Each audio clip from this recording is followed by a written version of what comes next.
Dito sa Barangay Balaring, Silay City, isang makalumang sasakyan ang ginagamit pa rin hanggang ngayon. Ang dating bagoneta na nagsimula noong dekada 70.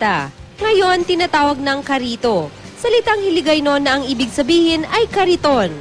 Ako sa unang tiyo, nga si Ernesto Gamboa, mo gini siya nag-invento siniyo. Nga daw nagnanamian siya nag-imo, nga ginbutangan niya daw pa sa bisikleta, ang inadira nga pwede masikaran. So mutangan niya 4 ka rueda. Gawa sa kawayan at bakal. May 4 na gulong at isang preno ang karito. Pero kung dati ay itinutulak ito, ngayon meron na itong pedal gaya ng bisikleta. 10 tao raw ang kayang isakay ng karito. Bawat isang tao, 10 piso ang pamasahe sa pagsakay rito. Ang riles namang ito ang nagsisilbing daanan ng karito.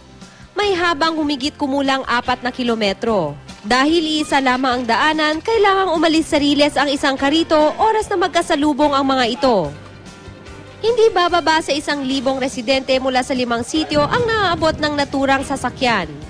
Kay may mga dala kami mo, mga bugas. Sabi, hindi kami ka rent report, kita mo, rent report. Nalakat lang nila mo niya sa una, sa ulang karito. Dako hindi nabulig eh. Sa ngayon, may 41 karito ang bumibiyahe rito. Malaking tulong rin daw ito hindi lang sa mga pasahero, kundi para sa mga driver. Gaya ni Mang Dexter na 10 taon nang namamasada ng karito. Grabe, pasalamatan ko sa karito eh. Amo na nagbuhay sa pamilya ko mo. Ayon sa mga residente, unti-unti na raw kinikilala sa buong probinsya ang karito. Sa katunayan, may mga turista na rin umanong dumarayo para sakyan ito. Paniwala nila maituturing daw na yaman ang karito. Kaya raw lalo nila itong iingatan at patuloy na tatangkilikin.